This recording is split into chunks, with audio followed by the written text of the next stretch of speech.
What's going on, everyone? Welcome back to the show. So we're going to take a look and a listen to Representative Jayapal. She is the chair of the Progressive Caucus.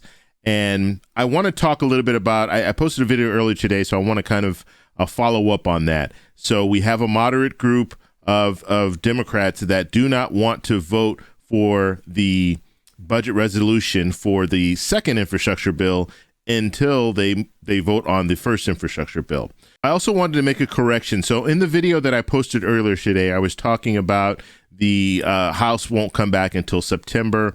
Well, there was talk earlier this week that they could potentially come back August 23rd. And it looks like that's been confirmed that they will be coming back August 23rd to take up the first infrastructure bill as well as this budget resolution. So we're going to have to see how it all plays out because, like I said, you have progressives on one side that's saying that, look, we need to have both bills, vote on both bills at around the same time so we can send it to the president. Then you have the moderate Democrats saying that, no, we need to focus on the first infrastructure bill, get that to the president, have him sign off on that, and then we can move into the second infrastructure bill. We're going to take a look and a listen to Representative Jayapal and see what she has to say about this whole thing. But first off, you guys can do me a favor. Please hit the like button. It does help with the YouTube algorithm. Also, please subscribe to the channel. Hit that little bell notification. That way you'll get notified anytime we put out a video. And like always, I just wanted to remind you, if you see my name and my picture in the comments section, make sure you also see a check mark next to my name. That check mark signifies that it's me. If you do not see that check mark, it's not me. It's someone trying to impersonate me. Okay, so let's go ahead and take a look and a listen to Representative Jayapal. Here we go. Or not. So back with me today, after being interrupted by President Biden yesterday, is the chair of the House Progressive Caucus, Washington Democratic Congresswoman Pramila Jayapal. I went through an entire question and then had to interrupt you. But I'll ask the same question I was asking then. What's wrong with doing the bipartisan bill now? Well, Chuck, it's good to see you. And I'm always happy to be interrupted by the president when he's talking about lowering prescription drug prices, which, of course, is in the Build Back Better reconciliation package. So listen, the deal has always been the Democratic agenda, President Biden's agenda that he laid out to the House in February and that we all ran on and won on.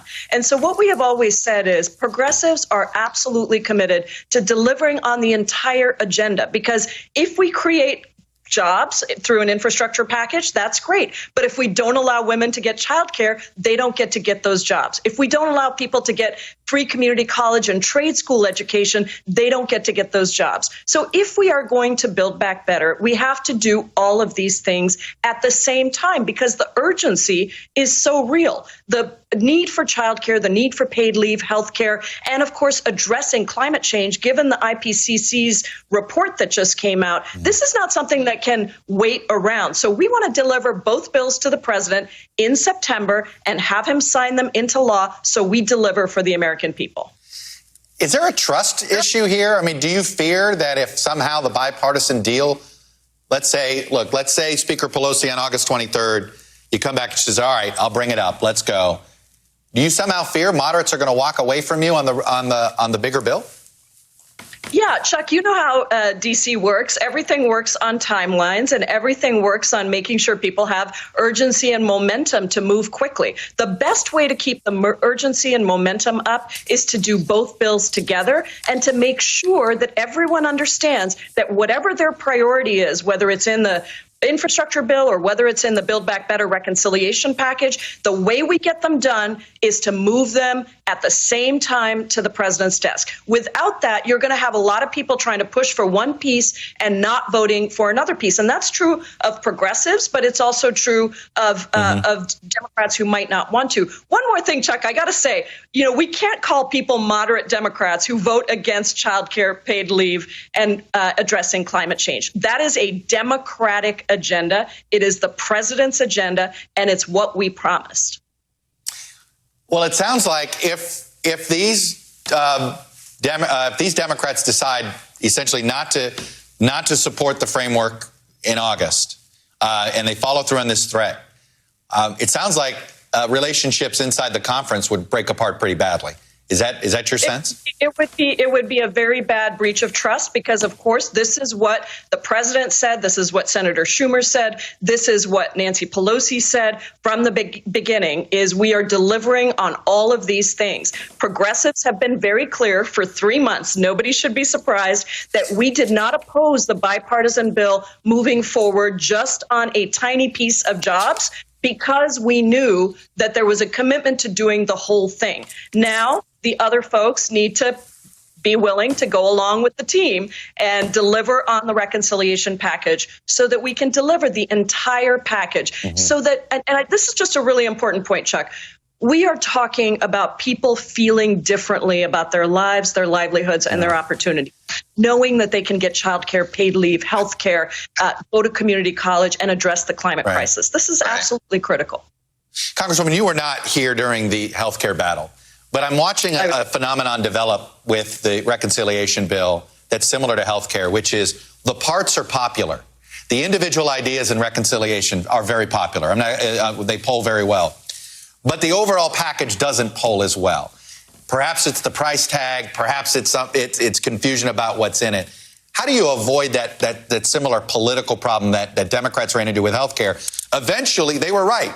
The parts were popular. We are where we are today, 10 years later, but it caused a lot of political pain in that process. How do you avoid that here? You know, Chuck, I just looked at polling this morning. The most recent polling is that the reconciliation package, the Build Back Better package, is almost just as popular. It's a few points less than the jobs package, but it's quite remarkable. And people do not mind. They are not put off by the price tag. And I'll tell you something else. We're talking about $3.5 trillion for this reconciliation package. But at the end of the day, of course, the wealthiest individuals, the billionaires and millionaires and the biggest corporations are going to pay their fair share. And the actual amount that is spent on this package is going to be, if we had our way, zero.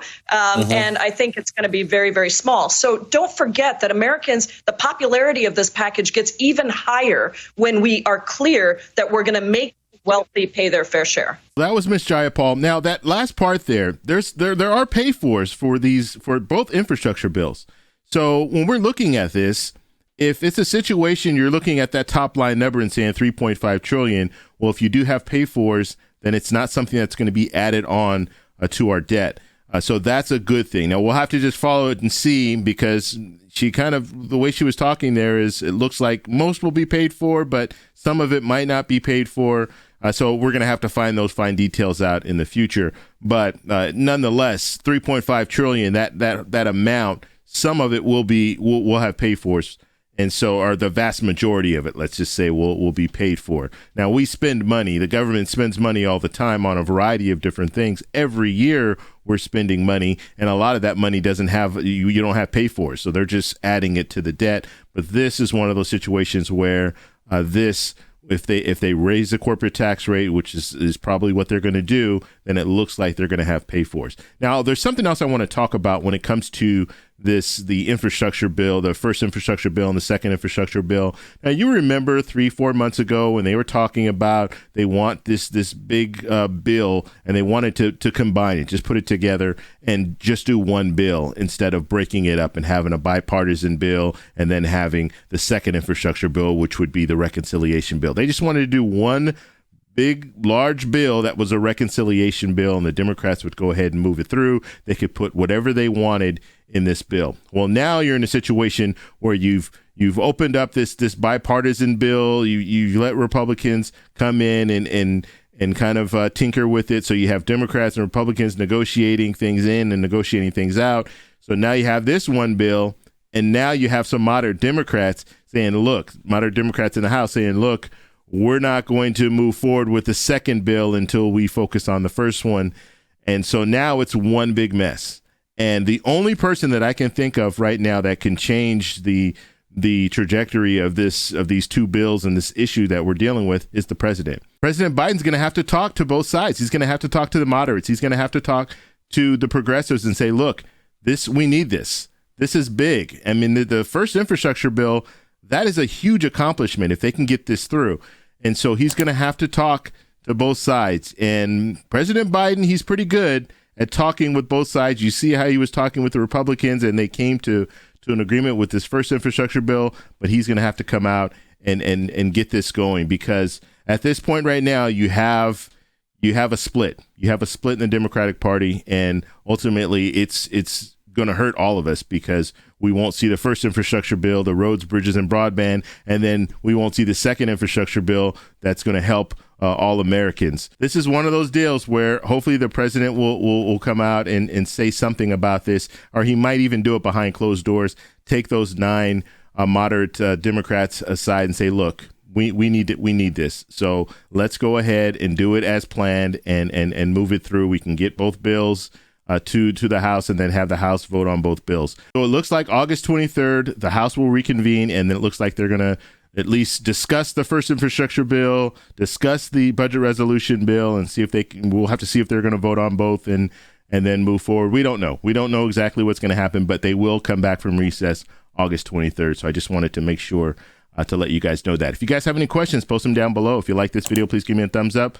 Please subscribe for more, and make sure you subscribe, because there's a lot coming. There's a lot of unknowns that are out there right now. And so we have a potential of getting these 2 bills or not getting anything. So you guys are going to want to make sure you stay tuned. That's all I have for you guys. Have a good weekend. Talk to you later. Bye.